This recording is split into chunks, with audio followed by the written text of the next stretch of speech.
नमस्कार मित्रांनो, आजच्या व्हिडिओमध्ये आपण शिक्षक भरतीच्या संदर्भाने ज्या महत्त्वाच्या अपडेट आहेत त्या पाहूया। कारण आपण गेल्या जो व्हिडिओ अपलोड केला त्या व्हिडिओ अपलोड केल्याच्या नंतर संध्याकाळी एक प्रेस नोट प्रसिद्ध झाली पवित्र पोर्टलवरती आणि ती प्रेस नोट ही कमेंटमध्ये पिन करून ठेवण्यात आली होती।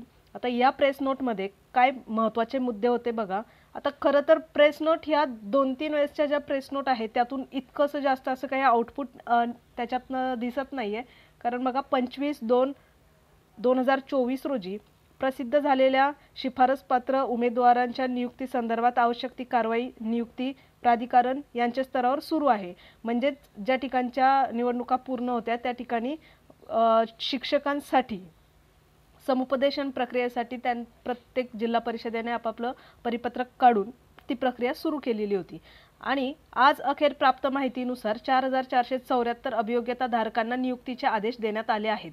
4093 उमेदवार प्रत्यक्ष रुजू झाले आहेत। परंतु आता शिक्षक भरती ही किती टप्प्यांत कशा पद्धतीमध्ये शिक्षक पदभरती करण्यात येणार होती, त्यातल्या किती पदांसाठी पदभरती ही केली गेली, किती जागा प्रसिद्ध केल्या, त्यानंतर आता लिस्ट किती मुलांची लावली आणि प्रत्यक्ष कामावर किती उमेदवार रुजू झाले, आता ह्या सगळ्या गोष्टींची अपडेट आता प्रत्येक अभियोग्यता धारकाकडे असणार आहे पूर्ण आकडेवारी सकट। आता पहिल्या मुद्द्यामधनं फक्त किती उमेदवार हे रुजू झाले आणि नियुक्ती झाली याचा एक तपशील यामध्ये दिसून येत आहे। त्यानंतर दुसरा मुद्दा आहे राज्यातील शेवटच्या टप्प्यातील निवडणुकीच्या मतदानाची प्रक्रिया दिनांक 20/5/2024 रोजी पूर्ण होत असून त्या दिनांकानंतर उर्वरित शिक्षक पदभरतीचे बाबत कार्यवाही सुरू करण्यात येत आहे।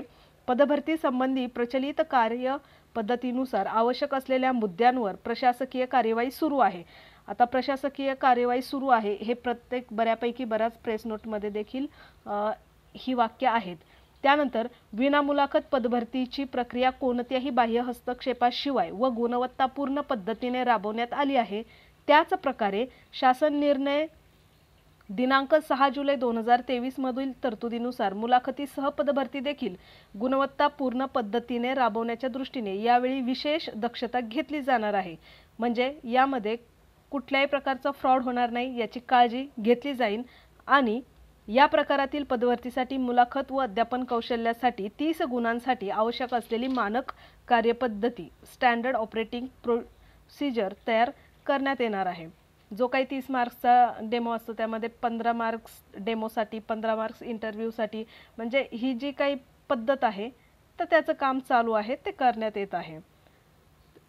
त्यानंतर चौथा मुद्दा आहे समांतर फेरी न्यायिक प्रकरणे व तत्सम बाबी संदर्भात शासन स्तरावरून काही बाबींवर काही कार्यवाही पूर्ण करण्याची प्रक्रिया सध्या सुरू आहे। या संदर्भात बुलेटिनच्या माध्यमातून योग्य वेळी सविस्तर माहिती देण्यात येईल। आता न्यायालयीन प्रकरण जसं मी सांगितलं होतं की जर न्यायालयालाच सुट्टी असेल, समर वॅकेशन असेल तर ऑब्वियसली त्या काही दिवसांचा याच्यात परिणाम होतो। दुसरं त्यामध्ये पाचवा मुद्दा सांगण्यात आलेला आहे की समाज माध्यमांद्वारे ही पुन्हा या शेवटच्या 2 ज्या नोटीस असतात त्या प्रत्येक न्यूज बुलेटिनच्या प्रेस नोटमध्ये खाली ॲड केलेल्या असतात। एकतर चुकीच्या गोष्टींवर विश्वास ठेवू नका आणि जी न्यूज बुलेटिन प्रसिद्ध होईल तीच तुम्ही खरी आहे, सत्य आहे असं मानून चालायचं आहे। अशा प्रकारचे हे 6 मुद्दे दिलेले होते। त्यातून आउटपुट आता 2च मुद्दे तुम्ही पकडून चला। एक म्हणजे की जितके उमेदवार रुजू झाले आहेत त्याची आकडेवारी 4093 वरनं 4474 ही एक वाढलेली आहे आणि दुसरं म्हणजे कुठल्याही गैरव्यवहार किंवा गैरप्रकार न होता या ठिकाणी दुसरी मेरिट लिस्ट यादी लावण्यात येईल जी विथ इंटरव्ह्यू आहे 30 गुणांसाठी। असे 2 मुद्द्यांचे एक फक्त आउटपुट या न्यूज बुलेटिन मधनं निघत आहे। आणि त्या प्रेस नोटच्या नंतर लगेच इलेक्शन कमिशनची या ठिकाणी प्रेस नोट प्रसिद्ध झाली जी 24 तारखेला होती। आणि याच प्रेस नोटच्या आधारे जाहीर झाला तो कार्यक्रम हा शिक्षक पदवीधर मतदारसंघाचा, जो मुंबई असेल, कोकण डिव्हिजन असेल, नाशिक डिव्हिजन असेल आणि मुंबई टीचर्स, म्हणजे हा जो कार्यक्रम जाहीर झाला त्यानंतर जी सुरू झाली ती म्हणजे आदर्श आचारसंहिता आणि त्यामुळे शिक्षक भरतीवरती जो ब्रेक लागला अशी न्यूज आता सगळीकडे प्रसारित झालेली आहे.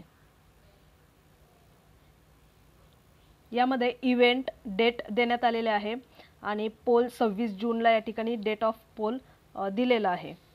आणि यानंतर आता जेव्हा या आयोगाचं ही प्रेस नोट प्रसिद्ध झाली तर ऑब्वियसली त्याच्या आधारावरती पुन्हा पवित्र पोर्टलवरती पुन्हा आपल्याला एक न्यूज बुलेटिन प्रसिद्ध करण्यात आलेलं. आता यामध्ये पुन्हा प्रसिद्ध करण्यात आलेल्या न्यूज बुलेटिनमध्ये पहिला मुद्दा बघा, लोकसभा निवडणुकीच्या आदर्श आचारसंहितेमधून भारत निवडणूक आयोगाकडून शिक्षक भरतीसाठी विशेष बाब म्हणून सूट मिळवण्यात आली होती की जे आधी आचारसंहिता लागली होती निवडणुकीमुळे तेव्हा अशी स्पेशल परमिशन घेण्यात आली होती. शिक्षण विभागाने त्यासाठी अर्ज केला होता आणि अशी परमिशन मिळवली होती. जी सूट घेण्यात आली होती त्याचप्रमाणे भरती प्रक्रिया मतदानाच्या दिनांकानंतर पूर्ववत सुरू करण्यात आलेली होती. म्हणजेच जी निवड यादी लावण्यात आली होती विदाऊट इंटरव्ह्यू त्यासाठीची. त्यानंतर दुसरा मुद्दा आहे, दरम्यान विधान परिषदेच्या मुंबई पदवीधर, कोकण विभाग पदवीधर, नाशिक विभाग व मुंबई शिक्षक मतदारसंघातील निवडणुकीचा कार्यक्रम 24 मे अन्वये निवडणूक आयोगाने घोषित केला. दिनांक 24 मे पासून या क्षेत्रासाठीची आदर्श आचारसंहिता लागू झाली असे आयोगाच्या प्रेस नोटमध्ये स्पष्ट नमूद करण्यात आले आहे, जे मगाशी दाखवलं त्याप्रमाणे. त्यानंतर समांतर आरक्षणाच्या शिल्लक जागा रूपांतरित करून भरण्याबाबत प्रस्ताव शासनाकडे यापूर्वीच सादर करण्यात आलेला आहे. त्यावर शासन स्तरावर कार्यवाही सुरू आहे. म्हणजे पुन्हा प्रेस नोटमध्ये तेच वर्डिंग आलेले आहेत की यावरती कार्यवाही सुरू आहे. समांतर आरक्षणाच्या शिल्लक जागा रूपांतरित करून भरण्याच्या प्रस्तावास शासन मान्यता झाल्यानंतर लगेच विधान परिषदेच्या आदर्श आचारसंहितेमधून वरील नमूदप्रमाणे यापूर्वीची निवड यादी व रूपांतरित जागा संदर्भातील कार्यवाही करण्यास माननीय भारत निवडणूक आयोगाकडून शिथिलता मिळाल्यानंतर पुढील कार्यवाही तातडीने करण्याची तजवीज ठेवलेली आहे. मागील वेळेप्रमाणे यावेळी देखील शिथिलता मिळवण्याचे प्रयत्न करण्यात येत आहेत. म्हणजे ही स्पेशल परवानगी मागवण्याचे प्रयत्न या ठिकाणी चालू आहेत. त्यानंतर पुन्हा जे आपण नेहमी म्हणतो जे शेवटचे 2 मुद्दे सेम असतात तर ते या ठिकाणी देण्यात आलेलं आहे. चुकीच्या पद्धतीने पत्रव्यवहार करण्यास किंवा भरती प्रक्रियेत प्रशासकीय पातळीवर सर्वकष प्रयत्न केले जात आहेत. चुकीची माहिती पसरवणे आक्षेपार्ह व पत्रव्यवहार करण्यास उपयुक्तपणे गंभीर बाब आहे. ज्यावेळी काही घटना घडतील त्यावेळेस न्यूज बुलेटिनच्या माध्यमातून ते अभियोग्यताधारकांपर्यंत नक्कीच पोहोचेल. आणि त्यानंतर पुन्हा 27 मेला इलेक्शन कमिशनकडने पुन्हा एक प्रेस नोट काढण्यात आलेली आहे. शिक्षक पदवीधर मतदारसंघाचा जो काही पुन्हा कार्यक्रम आहे तर याबाबतच्या व्यवस्थित डेट यामध्ये इश्यू करण्यात आलेले आहे. आणि त्या ठिकाणी खाली एंडिंगला आला आपण the date before which election shall be completed. 28 जूनपर्यंत हे इलेक्शन कंप्लीट होणार आहे.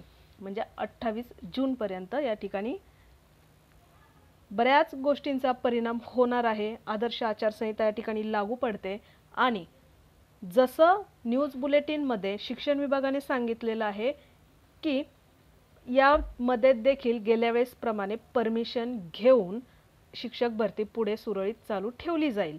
आता ही परमिशन येईल तेव्हा भरती प्रक्रिया पुढे चालू राहील. आणि दुसरी गोष्ट म्हणजे या ठिकाणी जी काही आदर्श आचारसंहिता आहे किंवा हे शिक्षक पदवीधर जी काही मतदान प्रक्रिया आहे तर या प्रक्रियेमध्ये ही संपूर्ण महाराष्ट्रामध्ये नाही आहे. ह्या काही मोजक्या ह्या 4 विभागांमध्येच आहे. त्यामुळे याचा परिणाम जो होणार आहे तो ह्या मोजक्या 4 विभागांमध्ये होईल. त्यामुळे संपूर्ण महाराष्ट्रामध्ये याचा परिणाम होईल असं काही नाही आहे. ज्या ठिकाणच्या सर्व गोष्टी कंप्लीट आहे त्या ठिकाणच्या विद्यार्थ्यांना समुपदेशनासाठी ची जी प्रक्रिया आहे ती पुढे चालू आहे. आणि त्यानंतर मग प्रसार माध्यमांमध्ये अशा प्रकारच्या न्यूज येत राहिल्या की शिक्षक भरती प्रक्रियेला पुन्हा एकदा आचारसंहितेचं ग्रहण. आणि ऑब्वियसली हे लागलेलंच आहे कारण तशा प्रेस नोट आहे ज्या इलेक्शन कमिशन आणि त्याच्यावरती आधारित पवित्र पोर्टलवरती शिक्षण विभागाकडून आलेल्या. परंतु या ठिकाणी एक पॉझिटिव्ह दृष्टिकोन असा आहे की ही जी आचारसंहिता आहे ही संपूर्ण महाराष्ट्रात नसून जे मेन 4 डिव्हिजन सांगितलेले आहेत त्या 4 डिव्हिजनमध्ये असून, जसं की सूरज मांढरे साहेबांनी या ठिकाणी सांगितलेलं आहे की प्रयत्न यासाठी केला जाईल की यामध्ये शिथिलता आणण्यासाठी.